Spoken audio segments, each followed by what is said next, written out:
Welcome to Plot Summary, the channel where we, sort of, summarize plots. No booing, hissing, or candlestick making if you hate my synopsis. Today's presentation, The Quest for Camelot. Our story begins with a knight and his family, a wife and a little girl. The little girl wants to become a knight like her dad. Why? I don't know. Her dad goes away to a meeting at the king's castle. Side note, the king got to be ruler of the land long ago because he pulled a sword out of a rock that no one else could. Anyway, at the meeting there is an evil deranged knight. Why is that knight on the council? No idea. Evil knight tries to kill the king because he wants to be king instead. Why? Something to do with not liking the current king's final say about territory divisions in his kingdom. Politics jumpstart epic story again for the win. The girl's dad dies, saving the king's life from the evil knight.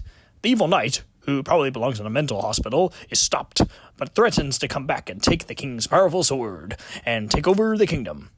Oh yeah, the king has a powerful sword. The evil knight escapes. Why'd they let him go?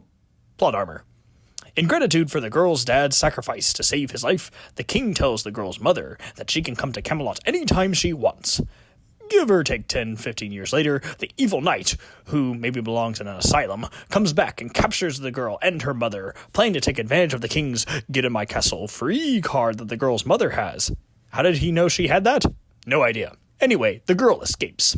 Meanwhile, the evil knight has a griffin that he sends to steal the king's sword. It steals the sword, but then it drops it in a scary forest full of monsters. The girl goes looking for the sword and meets a blind man and his falcon. They decide to team up to find the sword and go on the quest for Camelot. Roll credits. They eventually find the sword and steal it from the troll who had it. By the way, a troll had it. The blind man and the girl fall in love, but the blind man thinks that she will not love him anymore when she sees everyone else at Camelot. Why does he think that? Well, you got me. By all accounts, it doesn't make sense. Anyway, he leaves the girl and sulks back into the forest. The mentally unstable knight then shows up and captures the girl, gets the sword, and uses a potion to fuse it to his hand. He then uses the girl's mother to use the get in the castle for free card mentioned earlier and starts his attack on the castle. The moping blind man finds out that she's been taken prisoner and goes back to rescue the girl. The girl gets rescued. Mission accomplished. The evil sanity challenged knight tries to kill the king, but then the girl and the blind man stop him by tricking him into stabbing the powerful sword back into the rock that the king had pulled it out from earlier.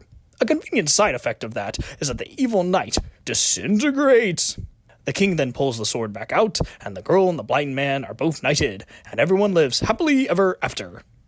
By the way, there was a two-headed dragon that was kind of important to the moving of the plot forward for most of the story that I did not mention until just now.